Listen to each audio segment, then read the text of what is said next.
Voy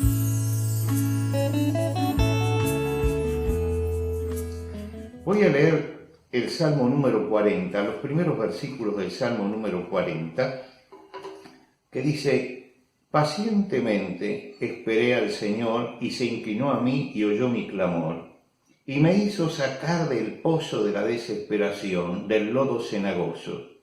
Puso mis pies sobre peña y enderezó mis pasos. Puso luego en mi boca cántico nuevo, alabanza a nuestro Dios.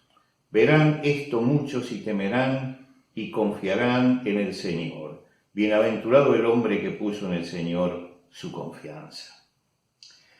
Este salmo es un salmo de David. Y es un salmo donde él también se sentía prisionero como nos sentimos nosotros. Perdimos nuestra libertad. Algunos comparan esto con el estado de sitio, cuando decíamos, algunos dicen, era como cuando había estado de sitio.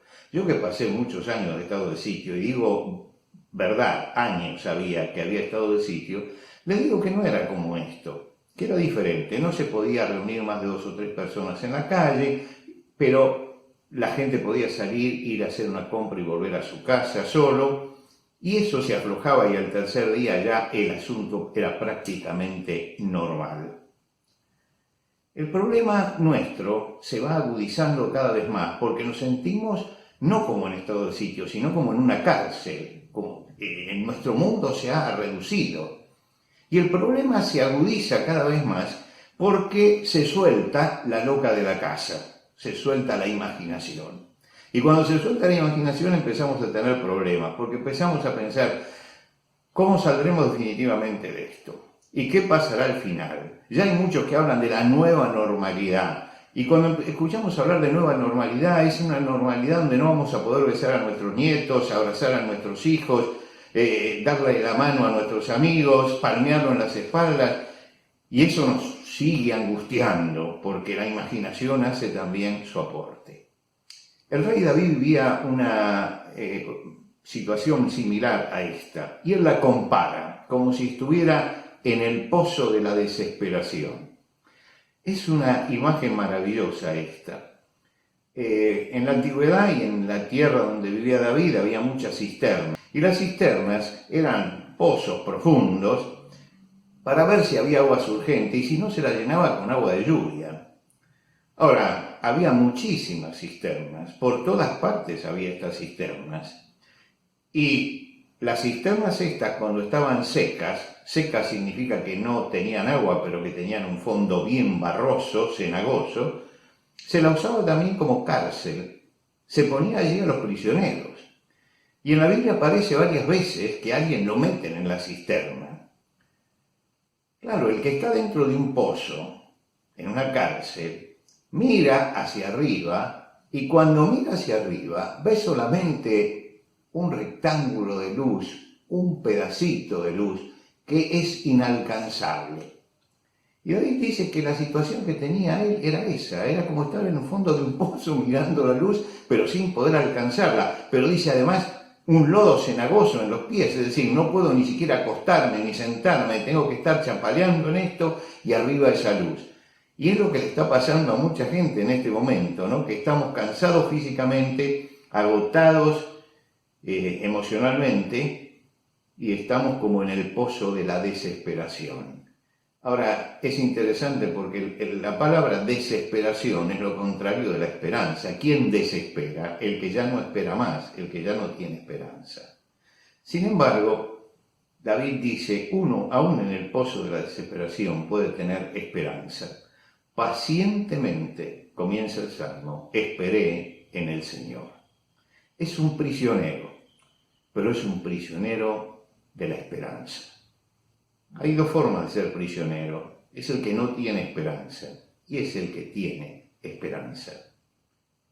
Yo recuerdo que en mi juventud tenía un amigo que cada vez que hablábamos y tocábamos el tema de la fe, creer o no creer, él decía, yo solo creo en la ciencia, no hay otra respuesta, yo solo creo en la ciencia, lo que nos puede salvar es la ciencia.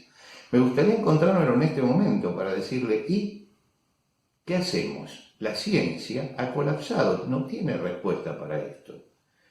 David no esperaba en los hombres, David esperaba en Dios. Su fe estaba puesta en Dios, en que actuara quien está más allá de nosotros. Yo mencioné que en la Biblia hay casos de personajes que fueron a parar a una cisterna. En el libro de Génesis aparece uno, José, que sus hermanos lo envidiaban, lo iban a matar, y alguien dice, metámoslo en una cisterna, no nos manchemos las manos con sangre. Y en el medio del campo, del desierto, lo meten dentro de una cisterna. Y allí no hay solución, están únicamente los hermanos que justamente se lo quieren sacar de encima. Y cuando ellos se alejen, la soledad completa y la muerte. Sin embargo, a uno de los hermanos se le ocurre, vendámoslo como esclavos, ve venir una caravana, vendámoslo como esclavos. Por lo menos sacamos algo de dinero. Y lo sacaron de la cisterna. José era un hombre de fe. Y yo estoy seguro que ese sacarlo de la cisterna fue la respuesta que Dios le dio al clamor del hombre de fe. Y que Dios utilizó a ese hermano para sacarlo y para proyectar su vida hacia un futuro mucho mejor. Otro caso es el de Jeremías, el profeta. Al profeta, por hablar y por decir y por analizar la realidad como debía ser analizada, lo meten en un pozo, en la cárcel, para que no hable más, para que nadie lo escuche. Y allí está perdido, totalmente perdido. Y aparece allí un etíope, esclavo de la casa real, que se compadece, habla con el rey y Dios le abre un camino. Dios se estaba moviendo. David dice, y me hizo sacar del pozo de la desesperación, del lodo cenagoso. No sabemos cuál es el medio, pero Dios actuó, Dios abrió el camino y le transformó la vida. Se la transformó en tal forma que él dice, puso mis pies sobre peña y enderezó mis pasos. Cuando estaba en el fondo de la cisterna tenía barro y lo sacó del barro y lo puso sobre un terreno firme, sobre una roca firme. Y dice, enderezó mis pasos. Es decir, le dio una dirección a la vida también. Orientó el camino por donde tenía que ir. Y puso en mi boca un cántico nuevo.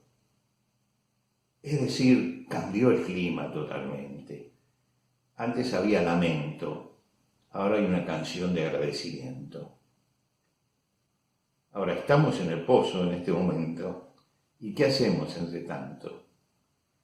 David habla del pozo como una metáfora, pero alguien estuvo en el pozo en serio. El profeta Jeremías fue de verdad un pozo, pero Dios le había dado una clave para que la usara allí en el pozo. Dios le había dicho, clama a mí y yo te responderé y te enseñaré cosas grandes y ocultas que tú no conoces. Lo llamaba a no claudicar, a persistir en la oración, en el ruego, a clamar a Dios. Clamar es el pedido apasionado del alma pidiendo auxilio a Dios.